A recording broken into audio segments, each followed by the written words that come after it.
اللهم صل على محمد وآل محمد. امام زمان کے بارے میں ایک درس پڑھا تھا. اللہم صلی علی محمد وآل محمد فرج فرجہ مسلم.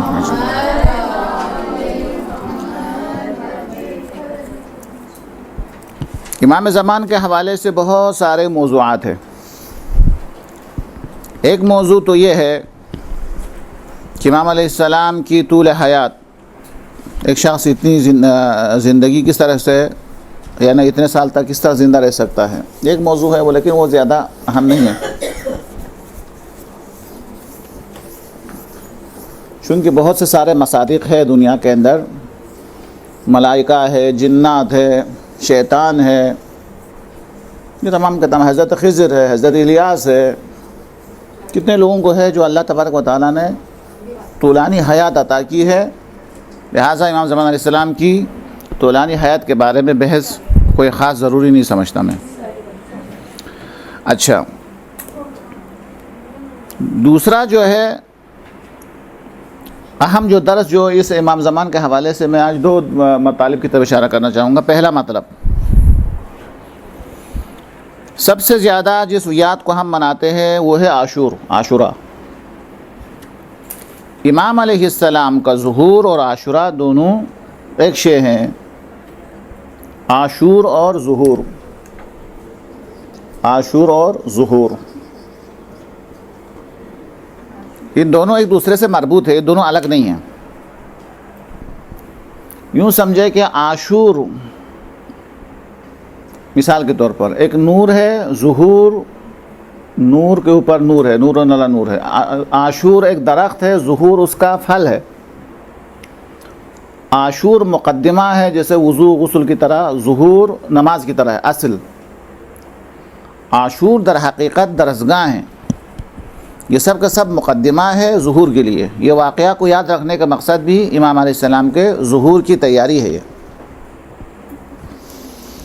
اور یہ دونوں واقعات کے اندر مناسبتیں بہت زیادہ ہیں. اب چند کی طرف ہم اشارہ کرتے ہیں. سب سے پہلی مناسبت تو یہ ہے کہ امام مہدی علیہ السلام کیا ہے؟ ہم صلی اللہ محمد.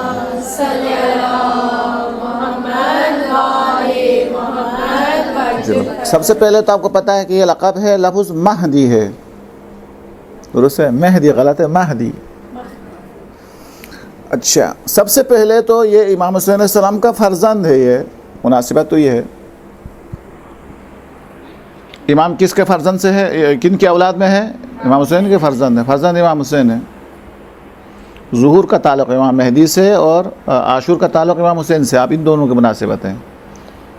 ایک تو یہ ہے کہ ان کا فرزند ہے. دوسرا یہ ہے کہ امام مہدی علیہ السلام ولی دم ہے. امام حسین شہید ہوئے ہیں. جب امام حسین شہید ہوئے ہیں تو جو خون کا جو وارث ہے، ولی دم جو خون کا وارث ہے، باپ اگر شہید ہو جائے تو بیٹا وارث ہوتا ہے. تو اس زمانے کے اندر امام حسین علیہ السلام کے خون کا جو ولی دم ہے، جو وارث ہے، وہ کون ہے؟ ظاہر ہے امام زمانے کے امام ہے.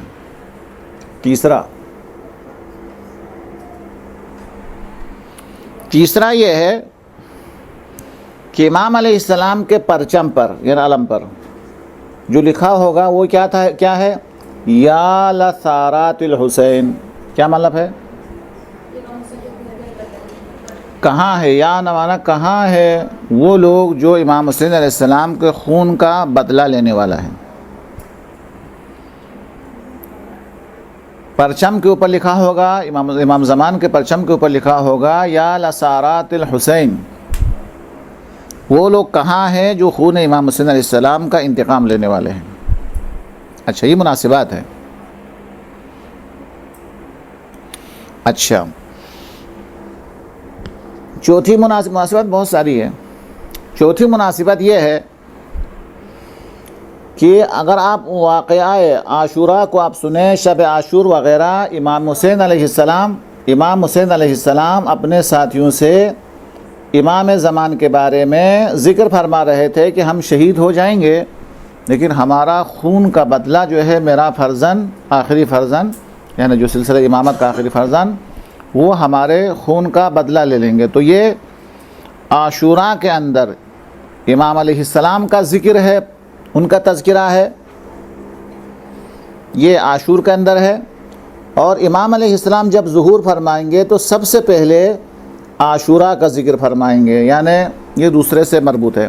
عاشوراء، شب عاشور امام زمان کا تذکرہ ہے، اور امام زمان جب ظہور فرمائیں گے تو عاشوراء کا تذکرہ فرمائیں گے. وہاں پہ ظہور کا ذکر ہے اور ظہور کے وقت عاشوراء کا ذکر ہے، ایک دوسرے کے لیے لازم و ملزوم ہے. اچھا، اور ایک مناسبت جو اگر آپ نے دعائیں پڑھی ہے تو 3 شعبان کو، دونوں کے دونوں شعبان میں پیدا ہوئے، 3 شعبان کو امام حسین علیہ السلام کی جو دعا ہے، ولادت کی جو دعا ہے، اس دعا کے اندر امام زمان کا ذکر ہے کہ اللہ نے ان کی تربت میں شفا رکھی ہے، اللہ نے ان کی نسل میں امامت رکھی ہے، اللہ نے ان کی نسل کے اندر آخری امام کو یعنی مطلب اس 3 شعبان کی دعا کے اندر امام زمان کا ذکر ہے، اور نیمہ شعبان جو پرسوں گزر گیا اس کے اندر امام حسین کی زیارت ہے، حسین کی زیارت ہے. دیکھو یہ ایک دوسرے سے مربوط ہونے کی دلیل ہے. 3 شعبان جو امام حسین کی ولادت ہے، وہاں کے اعمال اور دعاؤں کے اندر امام زمان کا ذکر ہے.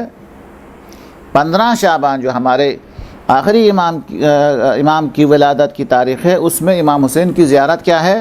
مستحب ہے، مخصوصہ ہے نا. امام حسین علیہ السلام کی زیارت مخصوصہ ہے. اچھا، اس سے بھی آپ آگے بڑھیں تو زیارت عاشوراء کے اندر امام زمان کا ذکر ہے، دعائے ندبے کے اندر امام حسین کا ذکر ہے. حالانکہ دعائے ندبہ کس کے لیے؟ امام زمان سے مربوط ہے. این الطالب بدم المقتول بکربلا، این الحسن و این الحسین، این ابناء الحسین و اولاد الحسین. زیارت عاشوراء کے اندر جو امام حسین کی زیارت ہے، وہاں زمانے کے امام کا ذکر ہے. ایک جگہ پر بھی نہیں ہے، غالباً 2 جگہ پر موجود ہیں. اچھا، اس کے علاوہ ساتھ تو میں نے لکھ دیا، اس کے علاوہ مقصد کے لحاظ سے امام حسین علیہ السلام بھی لإصلاح امت جدی، اور زمانے کے امام کا مقصد بھی وہی اصلاح امت ہے. جس طریقے سے حق کے ساتھ دینا امام حسین کے زمانے کے اندر بہت زیادہ مشکل تھا، آسان نہیں تھا، اسی طریقے سے حالات کے لحاظ سے بھی یہ دونوں عاشوراء اور ظہور دونوں مماثلات ہے ایک دوسرے کا ساتھ، کہ دونوں کے حالات جو ہے ایک جیسے ہوں گے. وہاں پر بھی ہر طرف ظلم ہوگا، ہر طرف جو ہے وہ حق کی شناخت کرنا انسان کے لیے آسان نہیں ہوگا. جیسا وہاں تھا ایسا ہی یہاں پہ ہوگا. اس کے علاوہ اگر آپ یاد رکھنا چاہیں تو امام حسین مدینے سے نکلے، مکہ پہنچے، مکہ سے نکلے، کہاں نکلے؟ کوفہ کی طرف نکلے، کوفہ کی طرف روانہ ہوئے، لیکن کوفہ پہنچنے سے پہلے شہید ہوئے. زمانے کے امام بھی پہلا ظہور خفی مدینہ میں، اس کے بعد علی الاعلان ظہور مکہ کے اندر، اور مکہ کے بعد جیسا امام حسین علیہ السلام سفر کے لیے کوفہ کو مقصد بناتے ہیں، زمانے کے امام بھی کوفہ کی طرف کیا کریں گے؟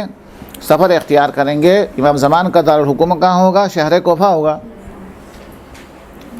تو یہ ساری مناسبتیں موجود ہے، بہت ساری مناسبتیں موجود ہے امام زمان علیہ السلام کا اس ظہور کے حوالے سے. خوب، اچھا، پھر اس کے بعد اور ایک مطلب، اب جب یہ عاشور اور ظہور دونوں ایک جیسے ہیں، دو ایک دوسرے سے مناسبت ہے، 7 8 10 12 تو میں نے بتا دیا آپ کو، اور بھی ہزاروں مناسبتیں موجود ہے. تو پھر کیا ہوگا؟ ہمیں اس کا مطلب کیا ہوا؟ یہ جو عاشور کا ذکر، جو تذکرہ بار بار کرنا، یہ در حقیقت ظہور کے لیے اپنا آپ کو کیا کرنے کے لیے ہے؟ آمادہ کرنے کے لیے ہے، تیار کرنے کے لیے ہے کہ ظالم کون ہے، مظلوم کون ہے، ظالم سے اظہار نفرت کرتا رہے، مظلوم کے اوپر گریہ کرتا رہے، تب جا کے وہ امام علیہ السلام کے لشکر کا حصہ بنے گا. ظالم کے بھی خلاف نہیں، مظلوم سے بھی کوئی ہمدردی نہیں، تو پھر امام زمان کے ساتھ کس طرح دے سکتا ہے؟ وہ نہیں دے سکیں گے اصلا.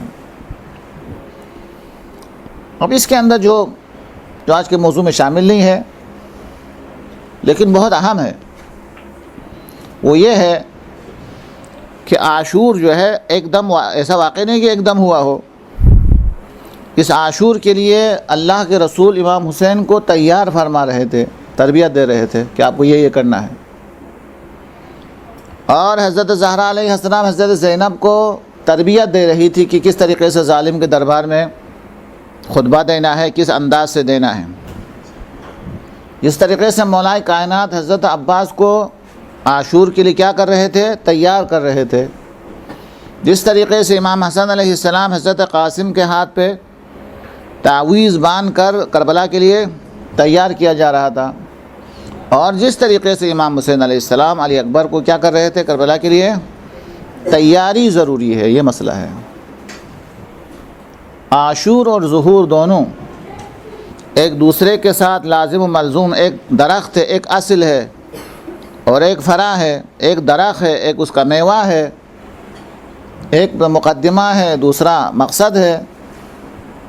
تو جس طریقے سے عاشور کے لیے بہت پہلے سے تیاری ہوئی، ظہور کے لیے بھی بہت پہلے سے تیاری ضروری ہے۔ یہ آج کے زمانے میں بھی ایسا نہیں ہوتا کہ ایک آدمی جا کے بولے فوج کے اندر اپنا نام لکھوا لے اور اس کے بعد کہے ابھی میں اپنے گھر میں جا کے آرام سے بیٹھ جاؤں گا، جب جنگ ہو جائے تو مجھے بلا لینا، میں وہیں سے ڈائریکٹ وہاں سے جنگ پہ آ جاؤں گا۔ تو وہ بولے گا بھائی کس طریقے سے جنگ کریں گے؟ آپ کو نہ آپ کو تربیت ہے، ہاں، نہ آپ نے ٹریننگ لی ہے، کچھ بھی نہیں ہے، تو ممکن ہی نہیں، یہ مذاق ہوگا۔ جس طریقے سے آج کے زمانے کے اندر بھی کسی لشکر کے اندر نام لکھوانے سے وہ لشکر کا حصہ نہیں بنتا ہے، تیاری ضروری ہے۔ ظہور کے لیے بھی بہت پہلے سے تیاری کی ضرورت ہے، اس کے بغیر انتظار بیکار ہے۔ انتظار ہمیشہ مقدمہ فراہم کرنے کے بعد ہوتا ہے۔ تیاری کر کے امتحان دیا ہے تو رزلٹ کا نتیجہ ہے، امتحان ہی نہیں دیا ہے کس چیز کا؟ ہاں، انتظار ہے۔ انتظار معنی نہیں رکھتا، انتظار مقدموں کو انجام دینے کے بعد کے مرحلے کو کہا جاتا ہے۔ زمین کو نرم کرنے کے بعد، بیج ڈالنے کے بعد، پانی دینے کے بعد پھر انتظار کیا جا سکتا ہے کہ یہاں سے کوئی زراعت پیدا ہو جائے گی۔ کچھ بھی نہیں کیا ہے، آرام سے بیٹھا رہا ہے کہ زمین سے زراعت باہر آئے گی، کبھی بھی نہیں آئے گی وہ۔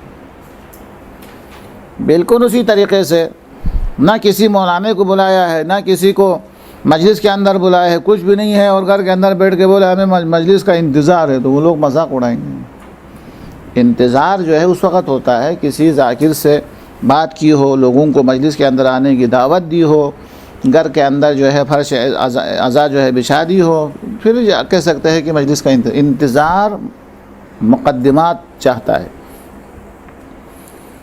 اور آرام سے بیٹھنے کا نام انتظار نہیں ہے۔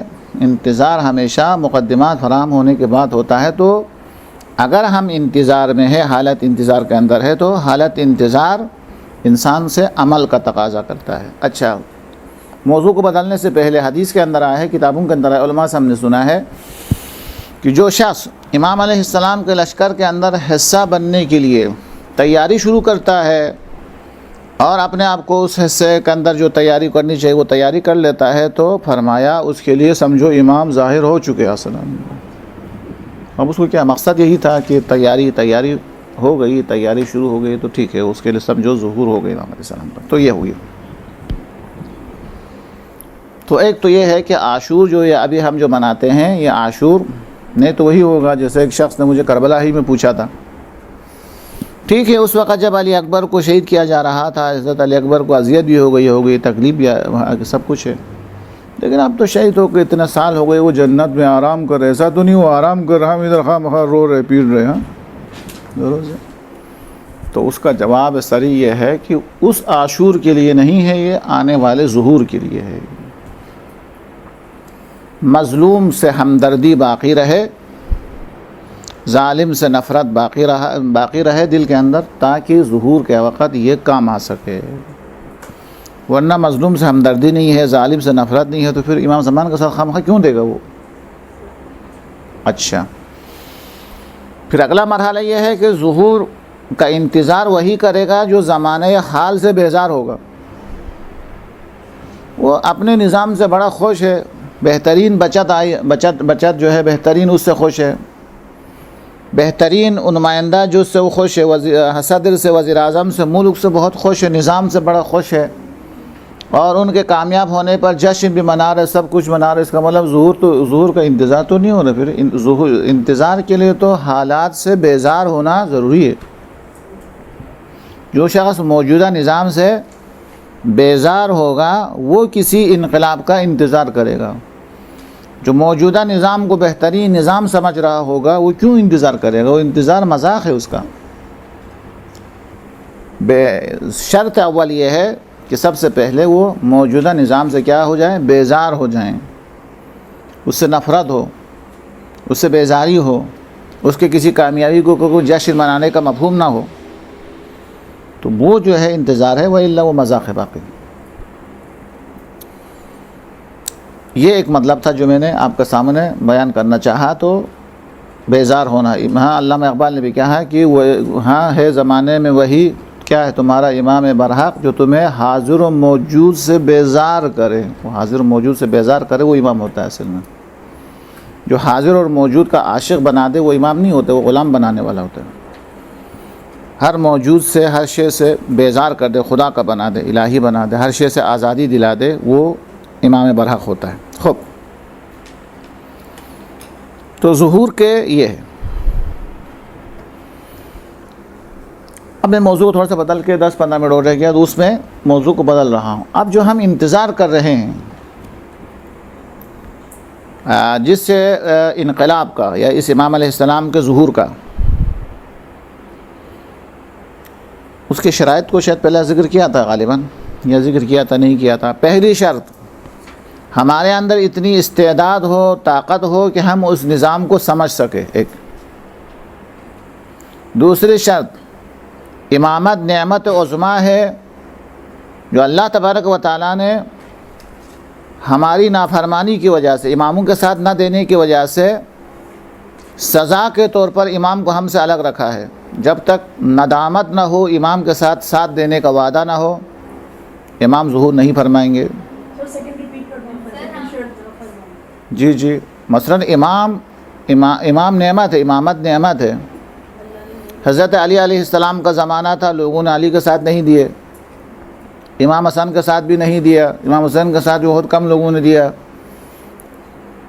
بعض قتل کیا گیا، بعض کو زندان میں رکھا گیا، بعض کو جلاوطن کر دیا گیا، لوگوں نے کچھ قدردانی نہیں کی نعمت کی۔ تو اللہ تبارک و تعالیٰ نے اس نعمت کو پردے غیب کے اندر رکھ دیا ہے تاکہ انسان کو احساس ہو جائے کہ یہ کتنی بڑی نعمت ہے۔ کفران نعمت کی وجہ سے یہ نعمت ہم سے اللہ تبارک و تعالیٰ نے ایک لحاظ سے پردے میں رکھ دیا ہے۔ تو پھر جب ایسا ہے تو پھر تو جب تک اللہ تبارک و تعالیٰ کی بارگاہ میں توبہ نہ ہو، خدا سے یہ وعدہ نہ ہو کہ اب ہم اس نعمت کی جو ہے وہ قدردانی کریں گے، کفران نعمت نہیں کریں گے، ناشکرانی کریں گے، امام کے ساتھ دیں گے، جب وہ ادا نہ ہو، ظاہر ہے کہ یہ شرائط ظہور ہے، یہ علامات ظہور نہیں ہے جو خدا کو کرنا ہے۔ یہ سفیانی آنا، آسمان سے آوازیں آنا، مغرب سے سورج نکلے، ہمارا کام نہیں ہے، وہ خدا کا کام ہے۔ ہمارا کام یہ ہے کہ اللہ سے یہ وعدہ کرنا، سچی توبہ کرنا کہ انشاءاللہ اس دفعہ بھی ہم آئیں گے تو ہم ساتھ دیں گے۔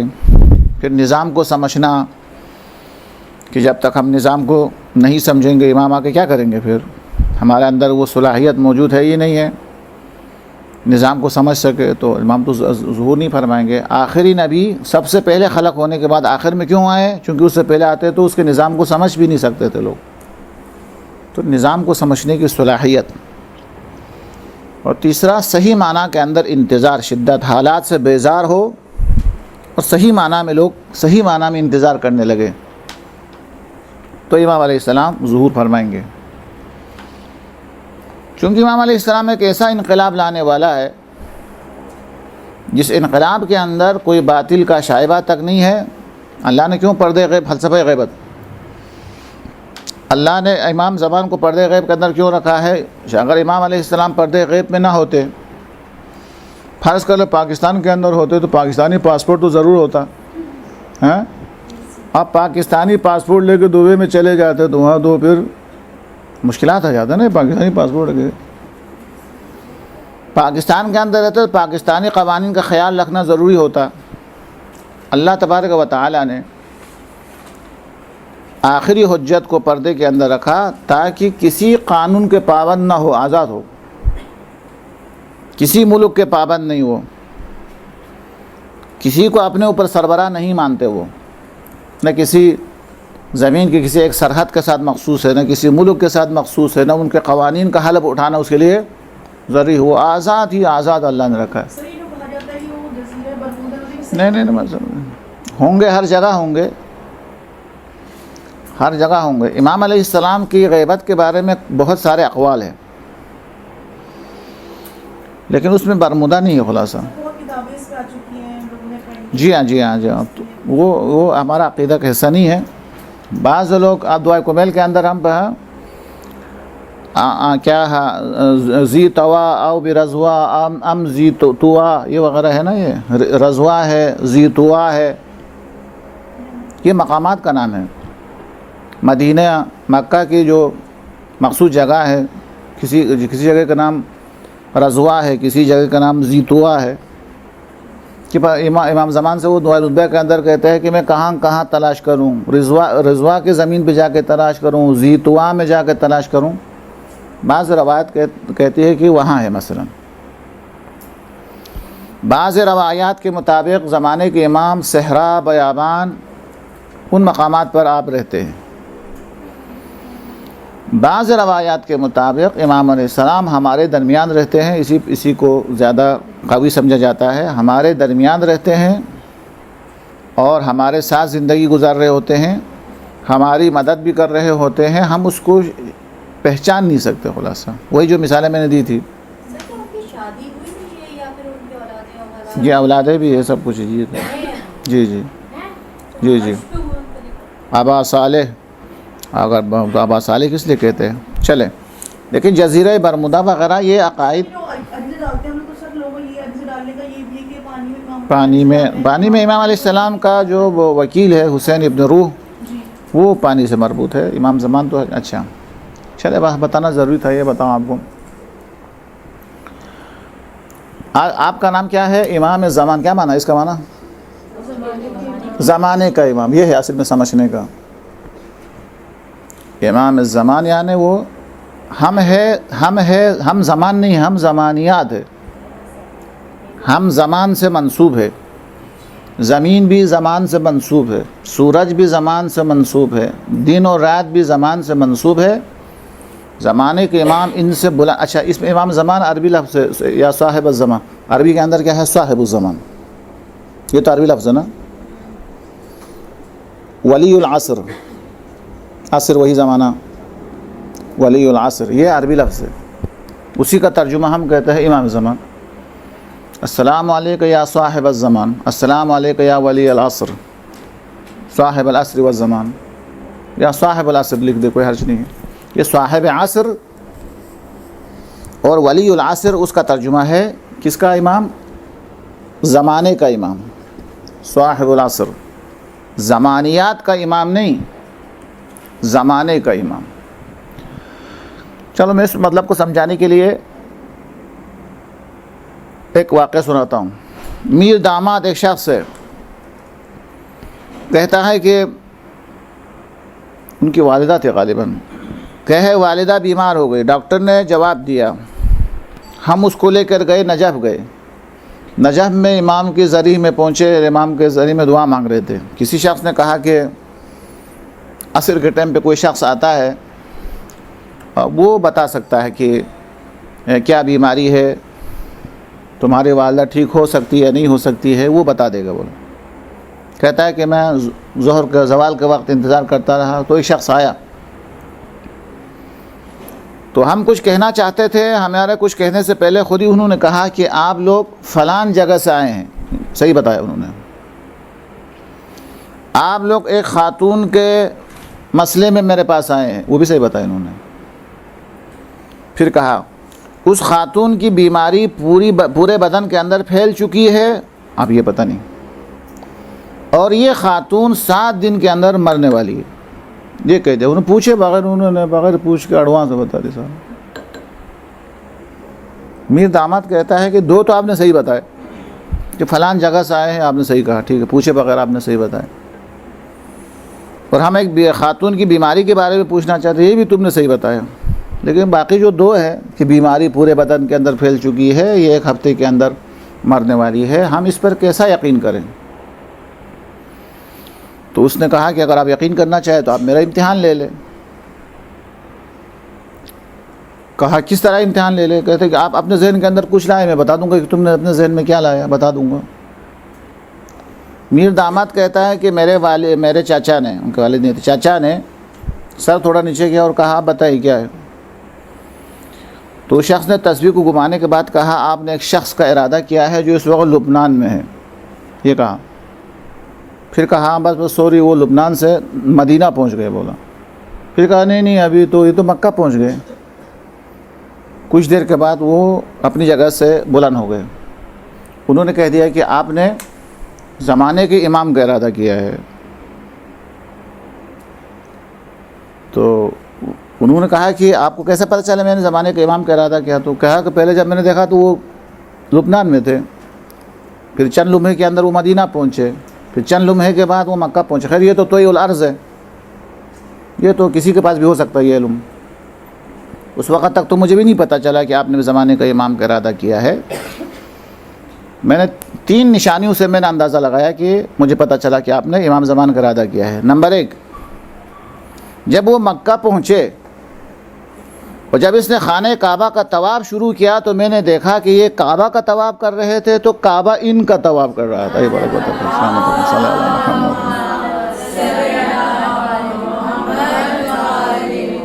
مجھے یہ محسوس ہوا کہ کعبہ اس کا طواف کر رہا ہے، درست ہے، خوب۔ کچھ دیر کے بعد میں نے یہ دیکھا، میرے علم نے یہ مشاہدہ کیا کہ کائنات کے اندر ہر شے من جملہ زمین وغیرہ سورج کے اطراف گردش کرتا ہے، میں نے دیکھا سورج ان کے اطراف میں گردش کر رہا ہے، درست ہے۔ یہ ذات جو حجت الہی ہے، اس کے اطراف میں سورج کو گردش کرتے ہوئے دیکھا میں نے۔ اور اس کے بعد کہتا ہے کچھ دیر کے بعد وہ میرے علم سے باہر چلا گیا، مجھے نظر ہی نہیں آ رہا ہے وہ کہاں ہے، اس لیے میں نے اندازہ لگایا کہ آپ نے زمانے کے امام کا جو ہے وہ ارادہ کیا ہے۔ تو یہ ہے صاحب زمان، وہ سورج اور چاند کے اوپر بھی ان کا بھی امام ہے وہ، درست ہے۔ تبھی تو وہ اتنے عرصے کے بعد جب ظہور فرمائیں گے تو 40 یا 40 سال سے کم کے ہوں گے وہ۔ اچھا یہ لقب صرف امام زمان کا ظاہر ہے، امام صادق کا لقب صاحب زمان نہیں ہے، کسی بھی امام کا صاحب العصر وقت نہیں ہے، کہ کسی نے امام صادق کو جب صاحب زمان کہا، صاحب العصر کہا تو آپ ناراض ہو گئے، کہا صاحب العصر میں کہاں ہو سکتا ہوں، میں تو بوڑھا ہو چکا ہوں، یہ فرمایا، میں صاحب الزمان صاحب العصر نہیں ہوں، میں تو بوڑھا ہو چکا ہوں۔ کہا پھر صاحب زمان کون ہے؟ کہا صاحب زمان وہ ہے جو زمانے کا بھی امام ہوتا ہے، وہ اس پر گردش لیل اور نہار کا کوئی اثر نہیں ہوتا ہے۔ تو کہا امام تو سب ایک ہوتے، کہا نہیں، ہم دنیا کے اندر لوگوں کو سمجھانے کے لیے آئے ہیں، ہادی بن کے آئے ہیں، ٹیچر بن کے آئے ہیں۔ ہم کبھی بچپنا گزارتے ہیں تاکہ لوگوں کو پتہ چلے کہ بچپنا کس طرح گزارا جاتا ہے، پھر ہمارے اوپر ظاہری طور پر جوانی آتی ہے تاکہ لوگوں کو پتہ چلے جوانی کو کس طریقے سے گزارنا ہے، پھر ہم بوڑھے بھی ہو جاتے ہیں تاکہ لوگوں کو پتہ چلے کہ بڑھاپے کے اندر کس طریقے سے عبادات معاملات کس طریقے سے کرنا ہے۔ اس لیے ظاہری طور پر یہ بوڑھا ہونا، جوان ہونا، بڑے ہونا، یہ چونکہ ٹیچر ہے جو سمجھانا ہے ہر صنف کو، اس لیے ہمارے اوپر یہ سورج اور چاند کے اثرات تمہیں نظر آتا ہے، یہ تو حدیث کا ہے، لیکن اس کے بعد ہم خود اپنی طرف سے کہہ سکتے ہیں کہ یہ چیزیں پرانی ہونا، بوڑھا ہونا، طاقتیں ختم ہونا، یہ ٹائمنگ کس کی وجہ سے وجود میں آتا ہے؟ ٹائم جو وجود میں آتا ہے سورج اور چاند کی حرکت سے، اور اسی سے انسان بوڑھا ہوتا ہے، بچے بڑے ہوتے ہیں، یہ سب کچھ ہوتا ہے۔ وہ چاند اور سورج کس طریقے سے اہل بیت کے اوپر اثر انداز ہو سکتا ہے جس کے اشارے پہ چاند 2 حصے میں تقسیم ہوتا ہو، جن کی ایک نماز قضا ہو جائے تو سورج پلٹ کے واپس آتا ہو، تو ان کا اثر ان کے اوپر کیا ہو سکتا ہے؟ ان کا اثر ان کے اوپر ہے۔ تو صاحب زمان کا معنی ہے کہ سورج کا بھی امام، صاحب العصر کا معنی ہے سورج کا بھی امام، چاند کا بھی امام، کائنات کے ہر شے کا امام، اس کا مالک ہے۔ وہ زمانیات کا امام نہیں ہے، وہ پورے زمانے کا امام ہے، اس کی طاقت کا کوئی اندازہ نہیں لگا سکتا۔ تمام انبیاء کے پاس جتنی طاقتیں موجود ہیں، زمانے کے امام کو اللہ نے وہ ساری طاقتیں عطا فرمائی ہیں۔ وہی عصا جو حضرت موسیٰ کے وہ عصا آپ کے پاس ہے، وہی انگشتری جس سے حضرت سلیمان حکومت کیا کرتے تھے وہ بھی آپ کے پاس ہے، وہی علم و ہنر جس سے مردے کو زندہ کیا کرتے حضرت عیسیٰ وہ بھی آپ کے پاس موجود ہے، وہی طاقت جس کی وجہ سے رسول خدا چاند کے 2 ٹکڑے کیا کرتے وہ بھی آپ کے پاس ہے، وہی طاقت جس کی وجہ سے سورج جو ڈوبا ہوا سورج واپس آیا تھا وہ بھی آپ کے پاس موجود ہے، اور علی کی وہ والی شجاعتیں جو ہمیں نظر آتی ہے وہ بھی آپ کے پاس ہے، اس کے علاوہ بھی آپ کے پاس ہے، چونکہ روایت کے اندر آیا ہے کہ علی اپنی شجاعت نہیں دکھا سکے، اس لیے کہ علی کو پتہ تھا کہ میرے دنیا سے جانے کے بعد ظالم حکومتیں آنے والی ہے، اس لیے علی نے اپنی شجاعت کبھی نہیں دکھائی۔ علی کی شجاعت کا اندازہ اس وقت ہوگا جب ظہور کا وقت ہوگا، اس کے بعد کوئی اور ظالم حکومت آنے والی نہیں ہے کہ ان کے آل سے ان کی اولاد سے کوئی بدلہ لے لے۔ اصل طاقت اور شجاعت وہاں ظاہر ہو گیا۔ حضرت عباس کا بھی اسی طریقے سے، حضرت علی اکبر کا بھی اسی طریقے سے، درست ہے۔ تو یہ ہے، اب جو ہے 10 منٹ سے زیادہ باقی نہیں رہا، تو وہ جو حکومت جو آقا کے دور کے اندر جو حکومت قائم ہو جائے گی، اول تو یہ ایک تصور ایک خیال ہے جو ارسطو افلاطون کے زمانے سے چلا آ رہا ہے کہ ایک ایسا شہر ہو جہاں کوئی چوری نہ ہو، کوئی ایک دوسرے کے اوپر ظلم نہ کرے، کوئی ایک دوسرے کے اوپر زیادتی نہ کرے۔ ہسپتال کے اندر جانے کے بعد مریض کے ساتھ اس کا بیٹے سے زیادہ وہاں کے ملازمین زیادہ مہربان ہو، امن ہی امن ہو، سکون ہی سکون ہو۔ یہ وہ تصور ہے جو افلاطون اور ارسطو پیش کر کے گئے ہیں، جس کا نام ہے مدینہ فاضلہ، یعنی فضیلت والا شہر۔ ایسا شہر جس میں فضیلت ہی فضیلت ہو، کمال ہی کمال ہو، یہ سب کا تصور ہے۔ ارسطو اور افلاطون یہ نظریہ دے کے گئے۔ پھر سب سے بات یہ ہے، اہم بات یہ ہے کہ اگر مدینہ فاضلہ جس میں کمال ہی کمال ہو، ایسا اگر وجود میں آنا اگر ممکن نہیں ہے تو انسان کی خواہش کیوں ہے؟ یہ خواہش ہونا اس بات کی دلیل ہے کہ ایسی حکومت ممکن ہے کہ جہاں امن ہی امن ہو، سکون ہی سکون ہو۔ اب 10 منٹ کے اندر میں جلدی سے لکھ لیتا ہوں۔ امام علیہ السلام کی جو حکومت ہے اس کی چند خصوصیات کی طرف اشارہ کروں۔ پہلی خصوصیت یہ ہے کہ روایات کے اندر آیا ہے، تعبیرات مختلف ہے۔ پہلی تعبیر جو سب سے آسان ہے، مشکل نہیں، اس وجہ سے فرمایا کہ کل علوم 27 حروف پر مشتمل ہے، 27 امور پر مشتمل ہے۔ کائنات کے اندر جتنی ترقی ہو رہی ہے وہ صرف 2 حروف کی وجہ سے۔ ابھی جتنی ترقی ہو رہی ہے، موبائل، کمپیوٹر، انٹرنیٹ، فرمایا جتنی ترقی جو زمانے کے اندر نظر آ رہی ہے وہ صرف 2 حروف کی وجہ سے ہے۔ فرمایا جب زمانے کے امام علیہ السلام ظہور فرمائیں گے تو پہلے تو اس 2 کو مکمل کریں گے، یہ فرمایا، اس کے بعد مزید 25 علوم کو آپ علیہ السلام ظاہر فرمائیں گے۔ تو اندازہ لگاتے علم جو ہے کتنا آگے بڑھے گا۔ حروف یعنی علوم 7 جتنے کائنات کے اندر جو ہے علم ہے وہ 27 حروف پر مشتمل، حرف، ان میں سے جتنی ترقی ہوئی ہے وہ صرف 2 حرف کی وجہ سے، یعنی اللہ نے صرف 2 حرف کا علم دیا ہے ہمیں۔ اور روایت کے اندر آیا ہے کہ امام علیہ السلام ظہور فرمائیں گے تو سب سے پہلے تو اس 2 کو جو نامکمل ہے مکمل فرمائیں گے، اس کے علاوہ مزید 25 حروف کا علم لوگوں کو پہنچائیں گے۔ تو ظاہر ہے کہ بہت پڑھے لکھے ہوں گے جو۔ اچھا، جب ایسا ہوگا یعنی علوم جو ہے اپنے کمال تک پہنچے گا، اس کے بعد جب ایسا ہوگا تو پھر اس کے نتیجے میں کیا ہوگا کہ لوگ کتنے پڑھے لکھے ہوں گے۔ روایت کا جملہ، خاتون خانہ یعنی گھر کی خاتون جو باہر نہیں جاتی ہے، جب دسترخوان کے اوپر بچوں کے درمیان کھانا تقسیم کر رہی ہوگی تو ایک آیت قرآنی کے ماتحت اس کی روشنی میں کر رہی ہوگی، اتنا یعنی علم پھیل جائے گا۔ بچوں کو روٹی اور سالن دیتے وقت بھی آیات الہی کا جو ہے وہ سامنے رکھ کے اس کے مطابق ایسا کر رہا ہوگا۔ جب اتنا علم ہوگا، بڑھے گا، تو حضرت موسیٰ کی طرح پتھر سے چشمے جاری کرنے کی طاقت آ جائے گی. یعنی ہر انسان کے پاس یہ طاقت ہوگی کہ وہ پتھر پر ہاتھ مارے، پاؤں مارے اور وہاں سے پانی جو ہے وہ نمودار کرے. اچھا، طاقت کا یہ عالم ہوگا کہ ایک سپاہی، ایمان کی بات نہیں، ایک سپاہی تلوار سے پہاڑ کو 2 حصہ کر سکیں گے. آپ انسان سوچ بھی نہیں سکتے.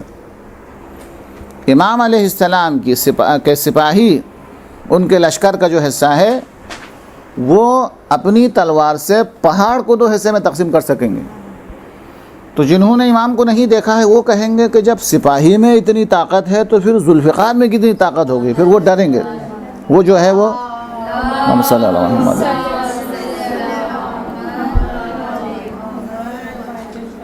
خوب، پھر اس کے بعد جو ہے وہ 2 لفظ استعمال ہوتا ہے اگر آپ کو یاد ہے تو. یملأ اللہ بہ الارض قسطا وعدلا، ایک قسط بھی ہے، عدل بھی ہے.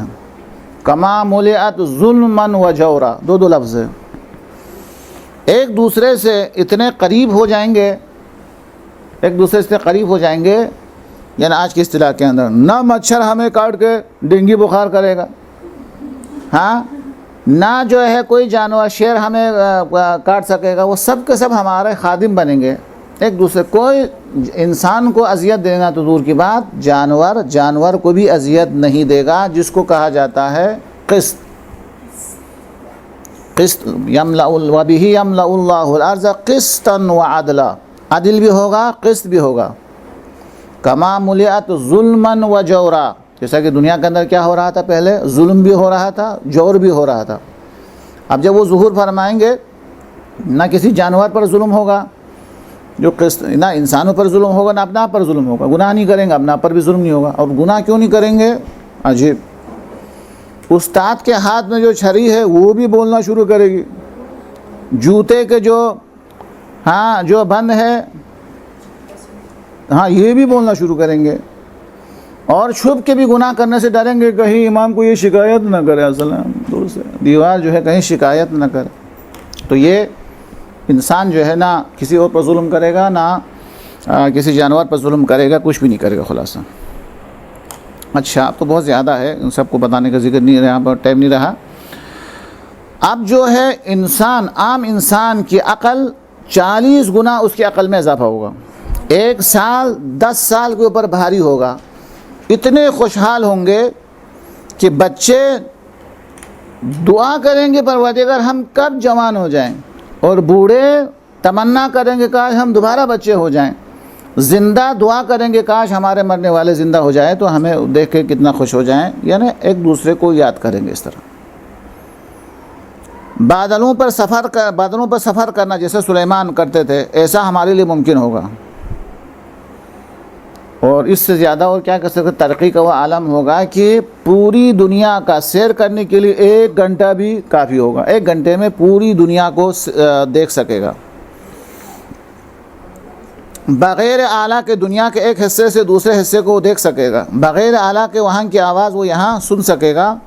اور اس طریقے سے ایسا جو ہے وہ انسان کے سامنے جب گناہ نہیں کرے گا، سب کچھ نہیں کرے گا، تو اللہ تب آسمان کے تمام دروازے کھولے جائیں گے، چونکہ جب ہر اطاعت ہو.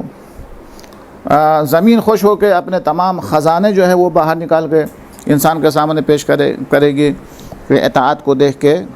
اور اس طریقے سے، اور آپ کو پتہ ہے کہ رجعت ہمارا عقیدے کا حصہ ہے. اور امام علیہ السلام کے ظہور کے بعد جو لوگ دنیا سے گئے ہیں، 2 قسم کے لوگ واپس آئیں گے. ایک انتہائی خراب لوگ، اور ایک انتہائی جو بہترین افراد ہیں وہ لوگ دنیا کے اندر دوبارہ واپس آئیں گے، تاکہ وہ اچھا. اور یہ کوئی ہماری عقل سے بعید چیز بھی نہیں ہے کہ بہت قرآن کریم کے اندر کتنے گناہوں کے بارے میں اللہ نے یہ فرمایا ہے کہ ہم ان کو دنیا میں بھی عذاب دیں گے، آخرت میں بھی عذاب دیں گے. ہم کہیں گے پروردگار، یہ سعودی عرب کے بادشاہ تو دنیا کے اندر وہ عیش کرتا ہوا دنیا سے جا رہا ہے. یمن کے اندر اتنے بچوں کو خواتین کو، مسجد کو، ہر ایک کو شہید کر رہا ہے. یہ تو دنیا کی دولتیں ان کے پاس موجود ہے، سب کچھ ہے. تو ٹھیک ہے مرنے کے بعد تو ان کو عذاب دے گا، دنیا میں تو عذاب نہیں نظر آ رہا ہے، درست ہے؟ تو اس کا جواب یہی ہے کہ اللہ تبارک و تعالی ان کو دوبارہ زندہ کرے گا. وہ جو کہا ہے دنیا کے اندر بھی عذاب دے گا خدا، وہ عذاب ضرور اللہ تبارک و تعالی دے گا. تو وہ حکومت جو امام زمان علیہ السلام کی ہے، وہ اقتصادی لحاظ سے کیا ہوگا، مکانات کس طریقے سے بنیں گے اور کس طریقے سے جو ہے وہ شہر آباد کیے جائیں گے، وہ ایک تفصیلی جو ہے گفتگو ہے. اللہ سے ہماری دعا ہے کہ ہمیں اپنے امام کے بارے میں معرفت حاصل کرنے کی توفیق عطا کرے انشاءاللہ. وصلی اللہ علی محمد